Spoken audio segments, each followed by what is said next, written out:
in Lombardy, working from home because you are in a partial lockdown and probably from Friday on in a complete lockdown again. Is that true?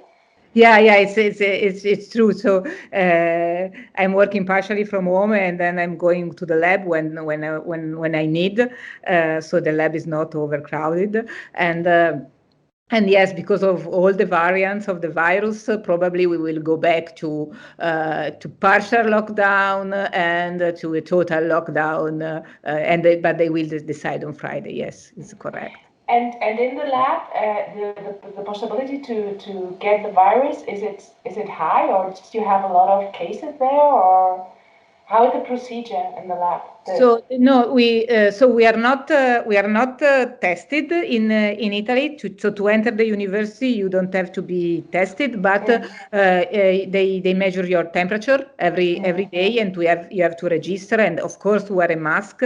We bought mask in the lab for all the students, for all the people that work in the lab. So they arrive with their mask, but then they change mask with the mask of that we can give them, and actually my lab is big, so I think the risk is low because people are very spreaded and they never eat lunch together, and they try to interact, unfortunately, the less possible. So you are working on a European project. It's called Silk Fusion um, develop a procedure to artificially, from silk, based on silk, produce blood platelets to treat certain disease that have to do with bones or blood diseases.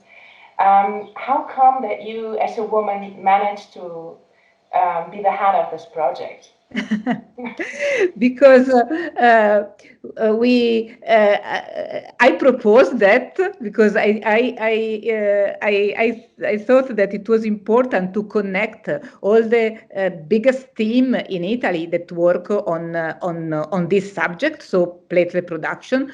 There are very few groups in the world that study this problem, so it's a small field of research that faces a big clinical problem, and the most important groups that work on platelet production and diseases in Europe are a group in France led by Anna Raslova, another woman, Cédric Gevert in Cambridge, and then we have two companies, one in Sweden that is a 3D printing company, Cell-Link, King Global in Spain, and the second company that is they are expert in blood banking.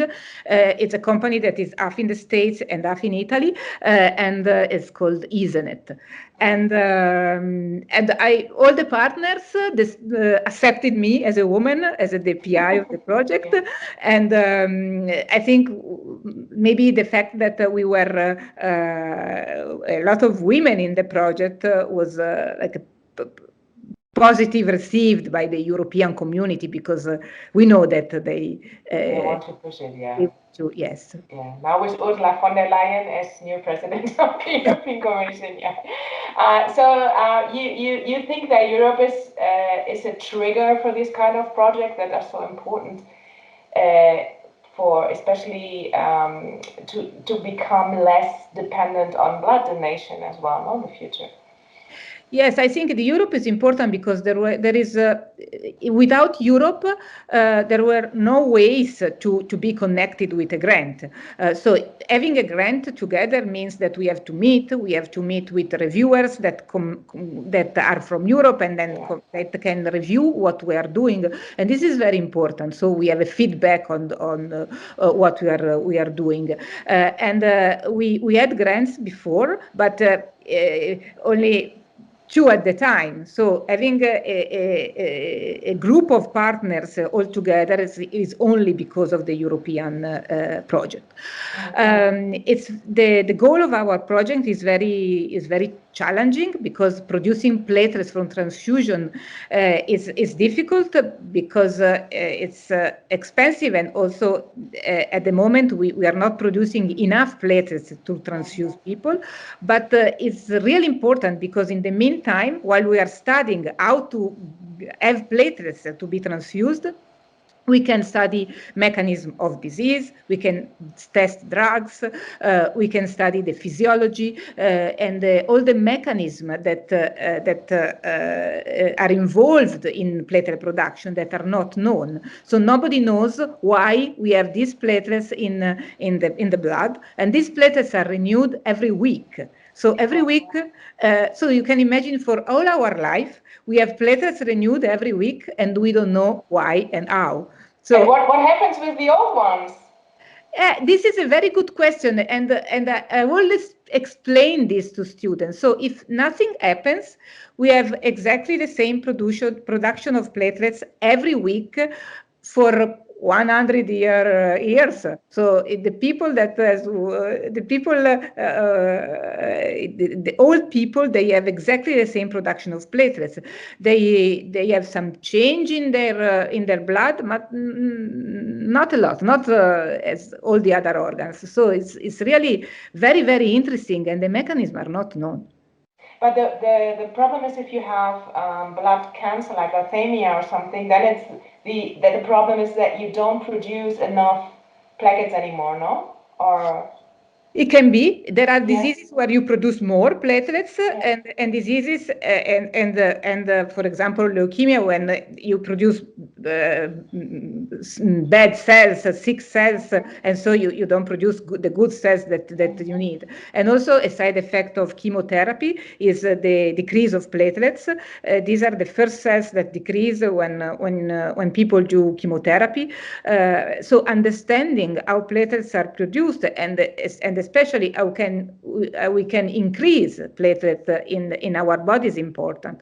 And then there are also diseases that are not cancer, but there are other diseases of the blood where platelets are decreased, and these are the diseases that we study that are inherited diseases, that inherited thrombocytopenia. They are caused by different mutations, and they don't have a cure yet, so we are trying to understand what we can do for these diseases. But the current situation of the COVID is a little bit of a throwback for you. You're not so can't advance as quickly as you want with your studies. Is that right, or? Yeah, because I mean the problem is that last year all the labs were closed for a few months, so we all worked from home. We were chatting by Zoom or Skype, and we were writing reviews and analyzing the data that we had and submitting papers. But of course, we didn't have the chance to work in the lab. Now all the labs are open. But the problem is that the exchange are not possible. So basically, we programmed to travel from one lab to the other, and this is not possible. The exchange of material is a little bit slower, and also for all the labs, buying materials is more difficult than before. So everything is slowing down right now, but we are working in You're coming back right now. We're coming back right now, yes. Okay, we are coming back.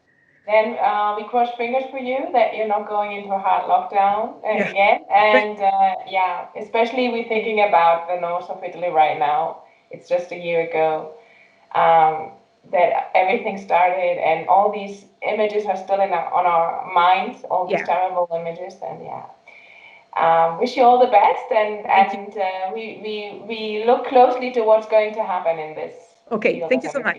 Thank you. Bye-bye, Alessandra. Bye.